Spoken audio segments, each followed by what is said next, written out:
So I'm sure you're all excited about the election results in Greece, with Syriza being in government. First left-wing government in Europe, fighting austerity and all of that. So just briefly a report, because I'm sure that you can get any sorts of opinions from the media, whether it's Britain or American media or even Greek media. So just a bit of a report, talking to the comrades in Greece and in general kind of following up the situation. We know that the new government was a result of the massive desperation that existed in Greek society. There were continuous attacks on the working class and the youth for years now, for the purposes of having an austerity government, trying to bail out the banks, and basically preserve the interests of the capitalist class within Greece and outside Greece. But obviously, it wasn't just the anger that people had because of their living conditions, but you see the deterioration of the bourgeois parties themselves, because they completely sacrificed their image and their dignity, in a way, to preserve these interests of the German banks, of the European Central Bank, just keep on going with austerity governments, and basically, while controlling the media, having this almost like a delusional game with the people that was completely irrelevant to the situation now in Greece. So people were angry at the government, they wanted a way out, they completely rejected all of the traditional bourgeois parties we had in the past, and Syriza came to government. Syriza comes from the tradition of the Communist Party. It was a split of the Communist Party, and we saw how in a few years' time they managed to get from 3% to 36%, and almost winning majority in government. But obviously we understand that this is not just Syriza being lucky, but it is the deep crisis in the society, the political and economic system in Greece, that gave space to this more radical party to come in government. Obviously, the situation now is something that we didn't really expect that much before, I think, on the sense that obviously Syriza is not, it seems like a very radical party, but obviously they don't really have a clear view of what they're going to do in government. And they promise a lot of things, but they don't really know how to apply them.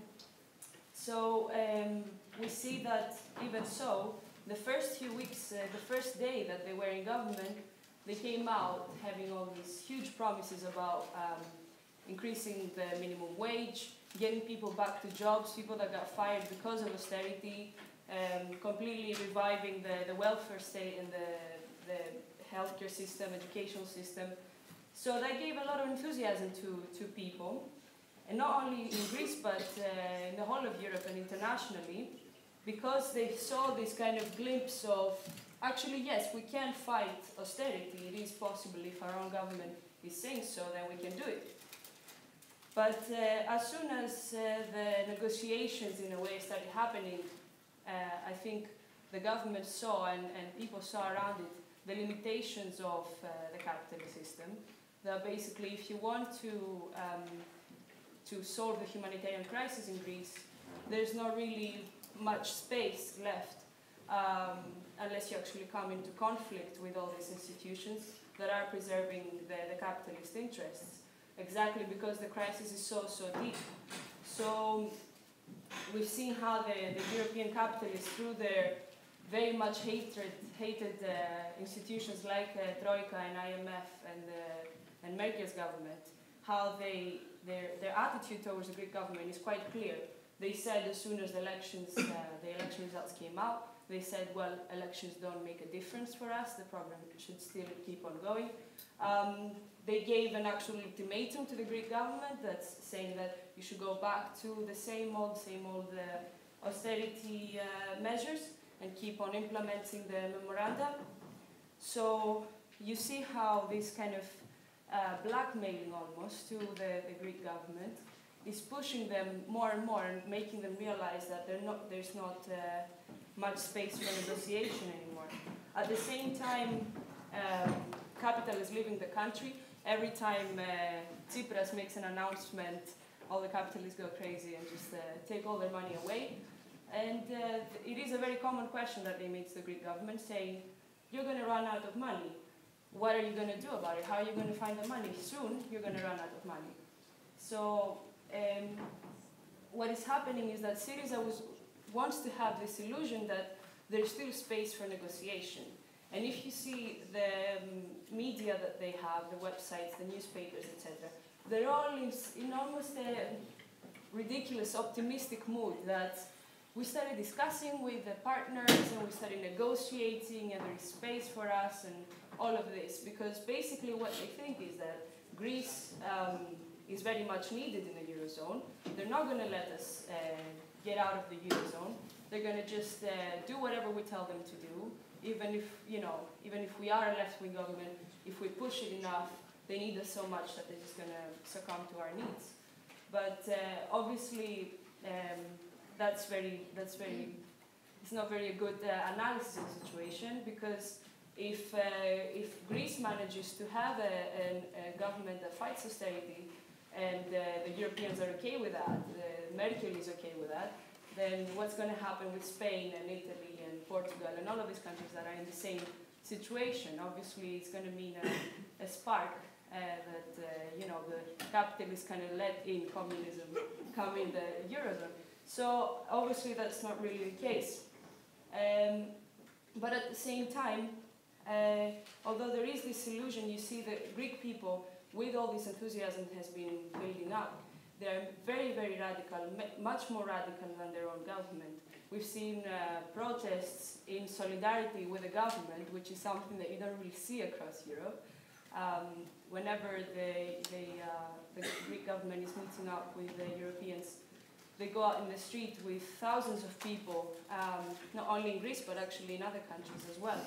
So it is a bit of an awkward game for the Europeans, because what are they going to do if they completely start a war against Greece? Then they will have to be faced with the anger of the people in Greece, which are so much enthusiastic that they can really do anything at the moment. They are very radical. They say, we don't care about the Eurozone anymore. We just want, a good life, all the austerity measures to be returned and all of that.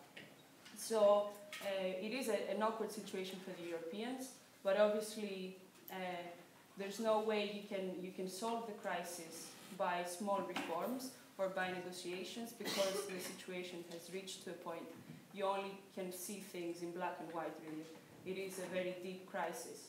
So our comrades in Greece, the communist tendency of Syriza, have been going on for years now with their a very, very good radical program of transitional demands for Greece, where they actually explain that basically, first of all, it is true that there's no money in Greece, and we cannot keep on saying that the Europeans are going to help us out, because they only have certain interest to us, and this is why they help us out. So if you really want to solve the humanitarian crisis, you need to expropriate big business, you need to nationalize the banks, you need to start a developmental kind of plan of what's going to happen with industry, get people back into jobs and fight unemployment and all of that.